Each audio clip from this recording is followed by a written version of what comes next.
Hello, Oracles. What is happening with Tesla China? We just got out the insured vehicles numbers from the CPCA, showing that Tesla is down from 12,977 vehicles insured last week to 10,254 vehicles insured this week. So why is this pullback going on? We saw BYD actually went up. They went from 44,000 to 50,000. Now don't forget that with BYD, that is also including all of the hybrids that they sell. So totally different market. Tesla still has the most battery electric vehicles that are sold over there. So different numbers to compare, but does this kind of show the necessity for Tesla to really put out that $30,000 vehicle? We know that Tesla is going to need it in the future. We know that it is coming, but how soon do they need it? Is this actually a concern that we need to be having in the moment?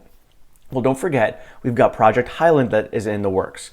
We believe right now that Fremont is the place that's going to get it first, and then in Q3 of 2023, we will see that happen over in Shanghai. This process should bring down the cost to manufacture of the Model 3 significantly, which in turn will bring down the price. So that will help in the future, but is that going to be too late? I personally don't think so. I think there's plenty of room for everyone to grow. I think this little dip in the numbers for Tesla isn't a big concern. It's still a good number, just on the lower end. So I'm really not too concerned about the insured vehicle numbers right now. Plus, we're also getting rumors about, maybe the reason that we were hearing rumors about those production cuts was because Tesla is going to be putting hardware 4 into their vehicles going into 2023.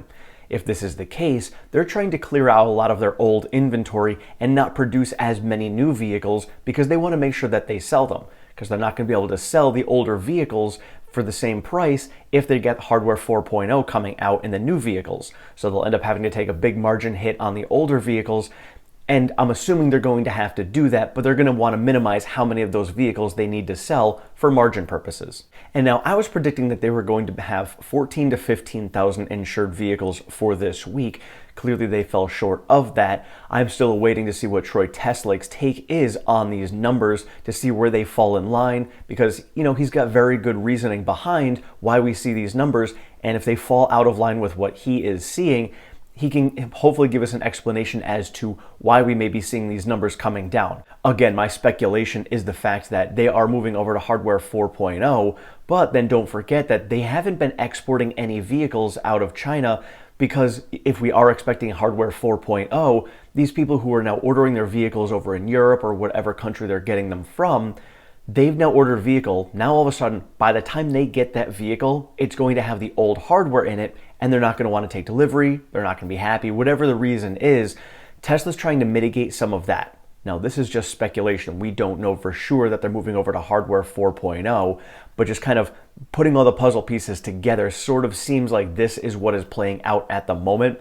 Again, we will find out more in a month as we get more information. And I think we're going to be getting a lot of these questions answered on the Q4 earnings call. So again, a lot of this year has been, little incremental fundamental growth, but not a lot of answers for questions that we've been asking all along the way. Like, what is going on everywhere? We don't have that information. And the problem is, when we don't have that information and the stock price is going up, we usually tend to think about the best of the situations. Oh, they're not telling us things because they're hiding really awesome stuff. That's going to FOMO boost the stock price even higher. This is what we saw the last 2 years.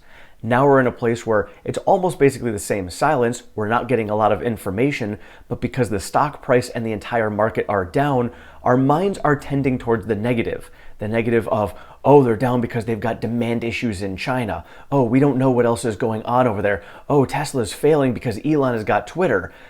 This is just human mentality and human response to what is going on emotionally in their lives. Stock price is up, emotions are up, positivity is up, and we're going to think the best of the situation. Right now, we're in the complete opposite. Everything is negative right now, so many people are seeing the negative side of things. It's just normal in how it goes. Elon's behavior has really not changed. Yes, he owns Twitter now, but he still made a bunch of these different tweets in the past. Really is no different. The big difference right now is just how people are reacting to it because the stock price is down. And then on top of it, because people are saying that people should be upset and offended by what Elon is doing, more people are becoming upset by it. This is just kind of how the far left and the far right work. For anybody who is kind of outside of those two realms can see, a lot of times people are just getting worked up in those areas on the far left and the far right because the people in the far left and the far right are telling them that they should feel this certain way. This is sort of what's happening right now when it comes to people and feeling about Elon Musk. He's doing these certain things, and I don't agree with everything that he's doing or saying. A lot of you on here are asking, am I critical of him? I am. When it comes to the Fauci thing, if he actually does have data and proof that Fauci was doing things that were shady, immoral, illegal, whatever it is, put that information out there, let the public decide. Don't come out here and give us, what you think should be done and not give us the actual reason as to why. It's just like, when anybody's doing a video, you're writing a paper for school, you need to cite your references. And sure, we did get the Twitter files that broke all of it down, and we saw a lot of this information, but it didn't come out in a timely manner. So that's my critique, and there's a lot of other things that I do think about like that, but I'm not going to sit here and just focus on the negative all the time. I'm going to take a look at it critically and say, is this actually something that's going to affect what I'm seeing for the future of Tesla? And if not, I'm just going to let it go, because truly it doesn't actually matter and have anything to do with Tesla itself. It's just Elon saying things. If any one of us went out there and did that, nobody would bat an eye, but Elon is high profile and the owner of Twitter right now, so he obviously is a lot more focused on saying something like this is going to get a lot more attention. So whatever the reasoning is behind it, that is the way I'm looking at it. So yes, I do think that he does make a lot of mistakes, says things he shouldn't say, but in the long run, it really does not actually matter for Tesla and the fundamentals. It's how people are reacting to what he is saying, and then other people saying that he should react that way.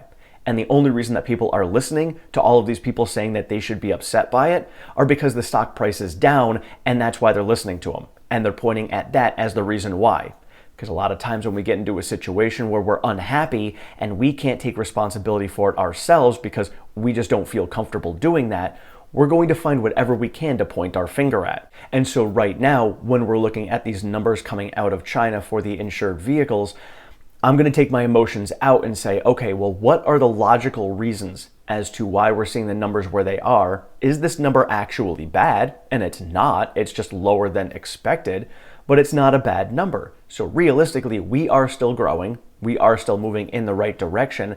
And realistically, we don't have enough data or facts to come in and explain why we are seeing this. Everything we can come out with right now is speculation. Some people have a lot of good information that we can kind of put enough of the puzzle pieces together to see more of a truth than just speculation, but we don't have that yet for this week. So hopefully tonight on the live stream, I'll be able to share that with you guys. So don't forget, tonight we're going to be having Jen and Adam on here. We're going to be doing Outside the Tesla Stock Echo Chamber. This is going to be discussing two people who, love the company of Tesla, and they think long-term the stock price is going to do well, but they're bearish on the stock price in the near term and potentially medium term, mostly related to the macro environment. And we're just going to explain that because, seeing the stock price down, again, a lot of people try to point fingers as to why the stock price is down, and a lot of fingers are going directly to Elon, and he's really just a small piece of why the stock price is down itself. Tonight we're going to discuss the entire macro reasons why it's down and just kind of give you guys some answers, so emotionally it'll be easier for you guys to be like, oh, okay, this is why we're where we're at. This is the time frame I can look at for potentially getting excited about the stock price coming back up again. So it's still going to be, long-term bullish sentiment, but just some reality right now so that you guys aren't as stressed out in the near moment. So let me know your thoughts in the comments below. How do you feel about these insured vehicles numbers coming out of China? Do you think that they're low? Do you think that they're good because we're still making progress? Let me know your concerns. Let me know your positive feedback as well. And at the time of this recording, the stock price is barely phased by these numbers, so maybe they just haven't seen them yet. We shall wait and see on that, and we'll see how we trade over the course of the day today. Thank you all so much for watching. I appreciate all of your support and feedback. If you have not subscribed, please do so down below. Sign yourself up for notifications. I am over on Twitter at OracleTim1. I share all the latest Tesla news, pertinent stock market information, and all of my daily trades. We do have a Discord chat. That link is down in the description. And if you'd like to support the channel any further, we do have a membership program and a Patreon. Those links are also in the description. Thank you so much, Have a great one.